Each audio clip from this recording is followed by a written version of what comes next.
नमस्कार दोस्तों, आपका स्वागत है आपके अपने YouTube channel study at home में।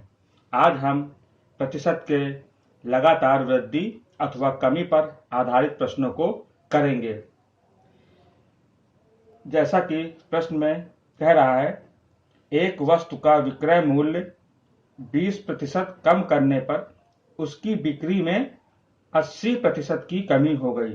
तदनुसार उसकी कुल बिक्री वास्तव में कितनी प्रभावित हुई। इन प्रश्नों को हम दो तरीके से करेंगे, पहला फॉर्मूले से और दूसरा 100 मान करके उसमें कमी या वृद्धि को रख करके उसके आधार पर हम प्रश्न को हल करेंगे। तो पहला जो है फॉर्मूले से करते हैं। फॉर्मूला होता है हमारा a plus minus B plus minus A B upon 100। ये प्लस जो होता है ये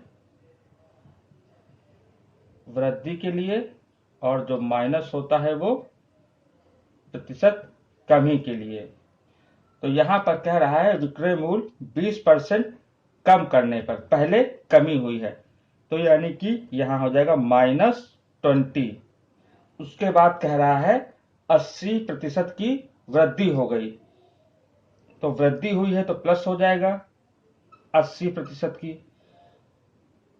अब यहाँ पर ये माइनस और ये प्लस, तो माइनस प्लस क्या होता है, माइनस हो जाएगा, तो -20 80 और ये हो गया 100। अब 80 में से 20 को हम माइनस कर लेते हैं तो हो जाएगा 60 प्लस का, और यहां से इसको सॉल्व कर लेते हैं तो ये हो जाएगा -16। 60 में से 16 गया तो कितना हो गया, 44।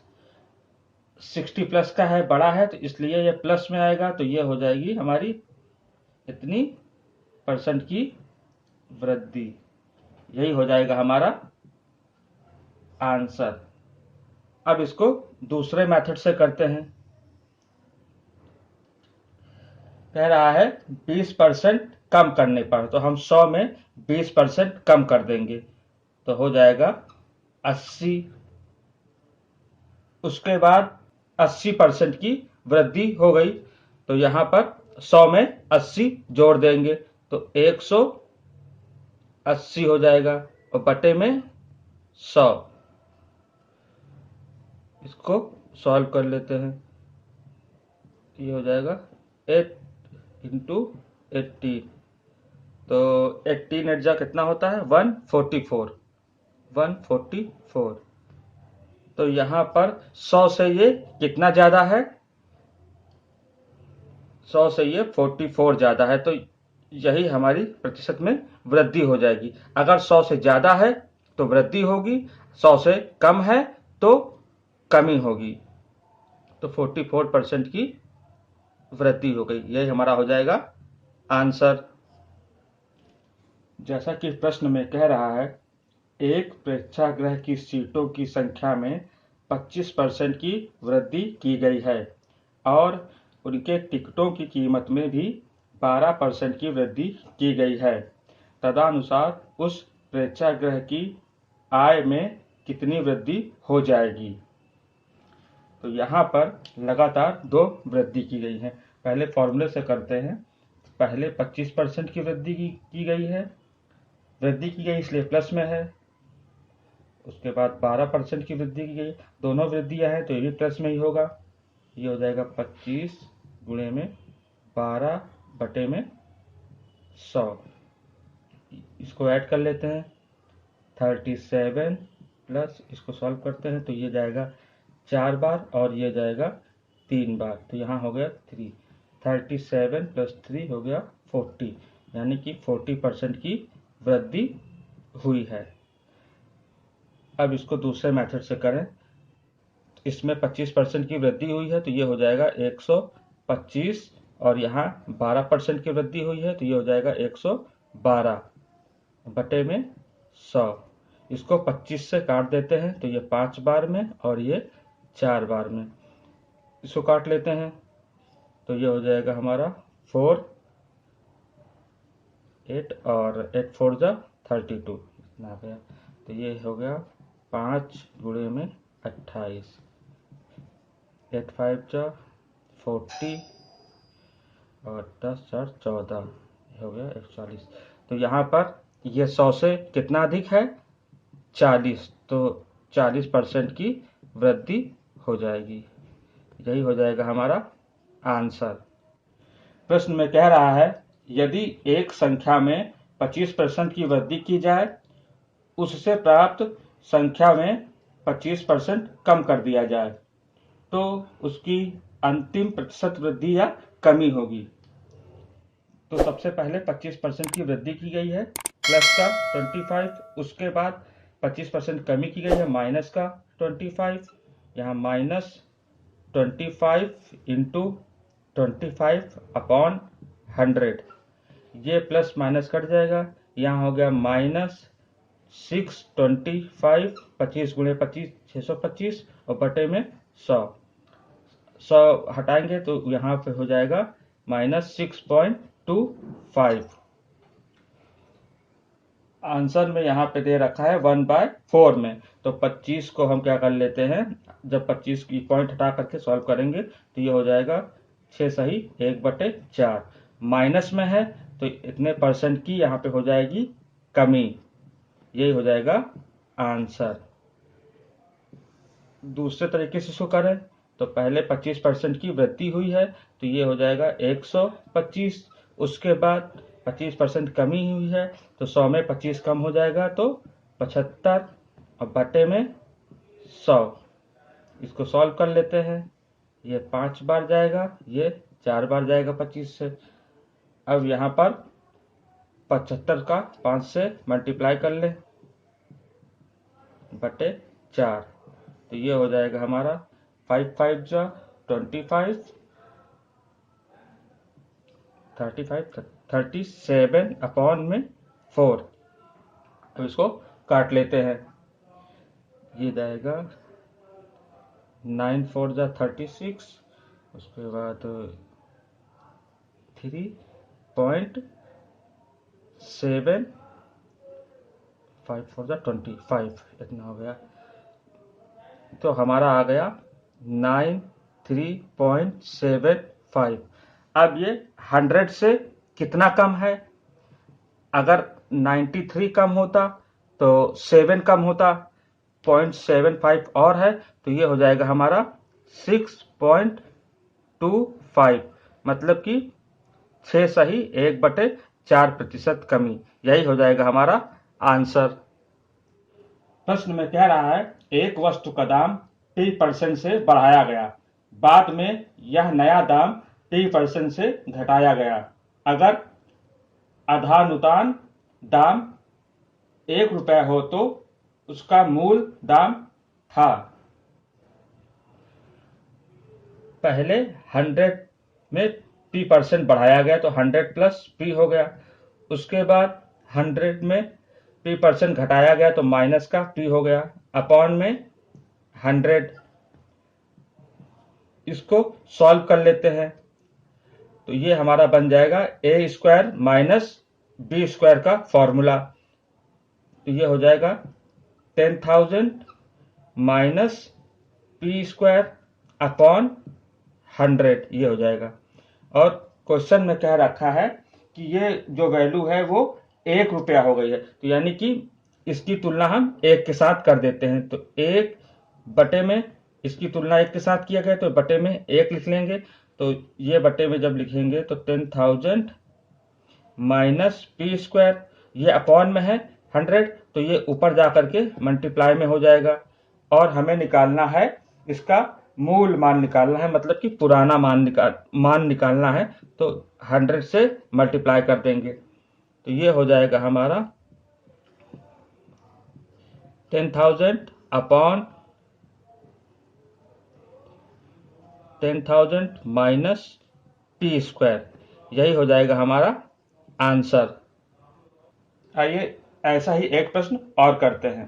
कह रहा है किसी वस्तु के मूल्य में R% की वृद्धि की गई, बाद में बढ़े हुए मूल्य में R% की कमी की गई। यदि वस्तु का अंतिम मूल्य ₹1 हो तो आरंभ मूल्य था। तो यहां पर 100 प्लस R, उसके बाद कमी की गई है तो 100 माइनस R अपॉन में 100 हो जाएगा। इसका आपस में मल्टीप्लाई करेंगे तो हो जाएगा ये 10,000 माइनस R² अपॉन में 100। ये मूल्य दे रखा है हमें 1 के बराबर, तो इसकी तुलना हम 1 से कर देते हैं। तो ये हो जाएगा 10,000 माइनस R² अपॉन में ऊपर चला जाएगा तो अंतिम मूल्य कितना है 100। इसको सॉल्व कर लेते हैं तो ये हो जाएगा हमारा 10,000 अपॉन 10,000 माइनस R²। ये हो जाएगा हमारा आंसर। अगर इसको हम फॉर्मूले से करते हैं तो क्या हो जाएगा, पहले R% की वृद्धि हुई है तो R, उसके बाद R% कमी हुई है माइनस R, ये हो जाएगा माइनस R² अपॉन में 100। ये कट जाएगा यहाँ से, तो यहाँ से आ गया हमारा माइनस R² अपॉन 100। अब हम क्या करें, इसको 100 से माइनस कर दें। जब 100 से इसको माइनस करेंगे तो ये हो जाएगा 100 माइनस R² अपॉन 100। इसको सॉल्व कर लेते हैं तो ये हो जाएगा हमारा 10,000 माइनस R² अपॉन 100। अब ये वैल्यू जो है वो 1 के बराबर दी गई है तो इसकी तुलना हम 1 से कर लेते हैं। तो 1 बटे में 10,000 माइनस R² अपॉन 100 ऊपर जा करके मल्टीप्लाई हो जाएगा, और हमसे अंतिम मूल्य पूछा है तो 100 से गुणा कर देंगे। तो ये हो जाएगा हमारा 10,000 अपॉन 10,000 माइनस R²। यही हो जाएगा हमारा आंसर। प्रश्न में कह रहा है एक संख्या से पहले 20% तथा पुनः 20% की वृद्धि की गई, बढ़ी हुई संख्या को कितने प्रतिशत कम किया जाए ताकि यह प्रारंभिक संख्या के बराबर हो। इसमें लगातार दो वृद्धियां की गई हैं 20% की। तो पहले 20% बढ़ाया गया, फिर 20% बढ़ाया गया,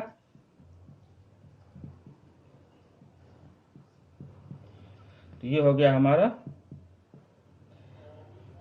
40 और प्लस में 4, ये हो गया 44% की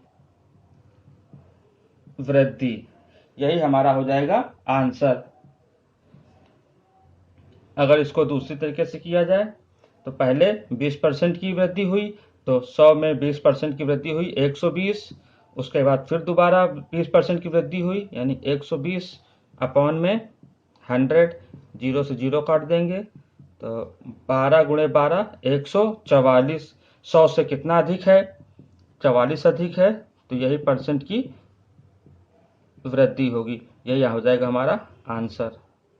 प्रश्न कह रहा है एक सिनेमा घर की सीटों में 25% की वृद्धि की गई है, एक टिकट के मूल्य में भी 10% की वृद्धि की गई है, कुल आय में कितने प्रतिशत वृद्धि की गई है। तो सबसे पहले 25% की वृद्धि की गई है तो 25 प्लस 10, ये हो जाएगा प्लस 25 इंटू 10 अपॉन 100। यहाँ से हो जाएगा हमारा ये 35, 0 से 0 कट गया, ये 0 हटाएंगे तो यहाँ पॉइंट लग जाएगा तो ये हो जाएगा 2.5। इसको ऐड कर लेते हैं तो 35 और 2 37.5% की वृद्धि। यही हो जाएगा हमारा आंसर।